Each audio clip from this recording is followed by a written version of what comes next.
Ah, 545. 546. Ah, 547. Bon, je pense que j'en ai assez là. Bon, allez, maintenant on va passer au poil du torse.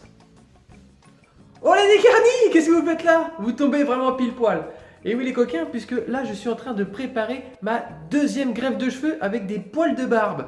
Et là je vais commencer les poils de torse. Allez, c'est parti les dégarnis, je vous dis tout sur vos poils.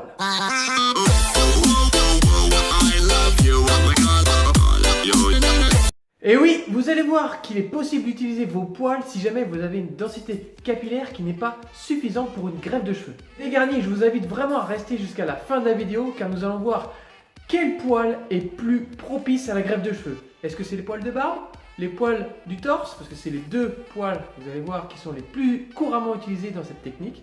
Donc n'hésitez pas à rester jusqu'au bout de la vidéo et là vous allez tout savoir de vos poils. Alors bien sûr, avant de vous parler de tout ça, n'hésitez pas à vous abonner à cette chaîne si ce n'est pas déjà fait, aussi à liker la vidéo si jamais elle vous a plu, et n'hésitez pas également à mettre un commentaire si vous voulez réagir à cette vidéo. Alors tout d'abord, à qui s'adresse cette technique de greffe de cheveux que l'on appelle BHT, qui signifie Body Hair Transplant. Body Hair Transplant.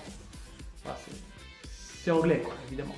Alors on peut regrouper trois types de cas. Premier type de cas, c'est les personnes qui ont une faible densité au niveau de la couronne hippocratique et qui ont également une forte calvitie. Quand je parle de forte calvitie, j'entends bien les personnes qui se situent entre 5 et 7 sur l'échelle de Norwood. Ces personnes-là pourront pourquoi pas utiliser la technique BHT en complément de la greffe de cheveux pour obtenir une meilleure densité capillaire. Deuxième type de personnes, ce sont les personnes qui souhaitent faire une deuxième greffe de cheveux. Et oui, imaginez-vous qu'une personne a utilisé beaucoup de greffons et malheureusement s'il utilise encore des greffons au niveau de la couronne hippocratique, ça risque d'endommager cette zone et du coup d'être vraiment rablant. Donc là, il faut utiliser la technique BHT, donc les poils, pour pouvoir avoir une densité assez bonne. Par exemple, c'est souvent utilisé sur la zone du vertex. Et troisième type de personnes, tout simplement les personnes qui souhaitent densifier des zones clairsemées. Maintenant les dégarnis, nous allons voir quel poil est à privilégier pour utiliser cette méthode. Dans la très grande majorité des cas, les poils utilisés pour la technique BHT, ce sont les poils de la barbe et du torse. Cependant, il est à noter que les poils de ces zones, donc la barbe et le torse, ne contiennent 9 fois sur 10 qu'un seul follicule contre 3 en moyenne pour les cheveux. Alors pourquoi je vous dis ça les dégarnis? Parce qu'en fait, je veux vous sensibiliser au fait que vous ne pouvez pas faire exclusivement une greffe de cheveux avec vos poils. Et oui, vous imaginez, vous n'aurez pas du tout la même densité. Un poil égale un greffon et un poil de cheveux. Un cheveu égale 3 greffons.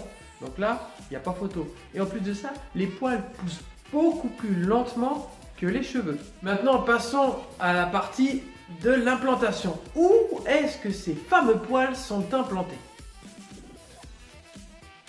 Alors heureusement les dégarnis, les poils de la barbe ou du torse ne sont pas implantés n'importe où. Et oui, comme je vous l'ai dit, ils contiennent un seul follicule. Et par exemple, prenons l'exemple des poils des barbes, ils sont beaucoup plus épais que les cheveux.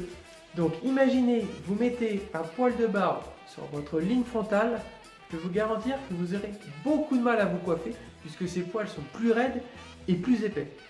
Donc ici, les praticiens privilégient plutôt les vrais cheveux au niveau de la ligne frontale.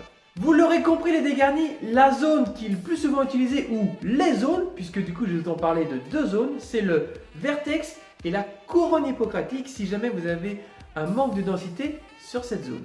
Alors maintenant nous allons voir quel poil utiliser et privilégier pour une greffe de cheveux. Le torse ou la barbe? À votre avis? Alors je ne vais pas tourner autour du pot les dégarnis, on va passer tout de suite à la réponse. Les poils le plus utilisés et ceux que vous devez utiliser, ce sont les poils de barbe. Et oui, les poils de barbe. Et je vais vous dire pourquoi. Alors pourquoi les poils de barbe plutôt que les poils de torse? C'est pour une bonne et simple raison, c'est que les poils du torse, quand ils sont implantés sur le cuir chevelu, ils ont une durée de vie de 3 à 5 ans. Imaginez, vous utilisez vos poils du torse pour faire une greffe de cheveux, 3 à 5 ans après, et ben, retour à la case départ. C'est pas le but, donc du coup, les dégarnis, je vous invite plutôt à privilégier les poils de barbe. La durée de vie des poils de barbe, quant à eux, est proche de ceux situés sur la couronne hippocratique.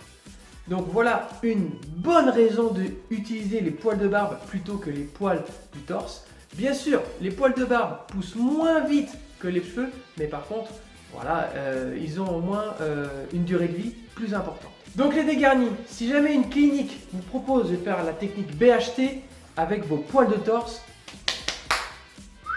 basta. Allez voir quelqu'un d'autre, puisque du coup cette clinique ne sera pas honnête avec vous, puisqu'ils savent très bien que le résultat ne sera pas au rendez-vous d'ici les prochaines années.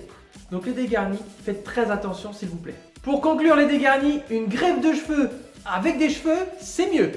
Mais si votre densité capillaire ne vous le permet pas, vous pouvez utiliser la technique BHT, mais s'il vous plaît, faites-le avec des poils de barbe. Et voilà les dégarnis, j'en ai fini avec cette vidéo. Si vous avez des commentaires, n'hésitez pas à les mettre dans l'espace commentaire, je me ferai un plaisir d'y répondre. Et surtout, abonnez-vous à la chaîne si jamais vous n'êtes pas abonné, likez la vidéo si elle vous a plu. Et moi en attendant, j'ai plus qu'une chose à vous dire, portez-vous bien et à bientôt les dégarnis. Allez, ciao.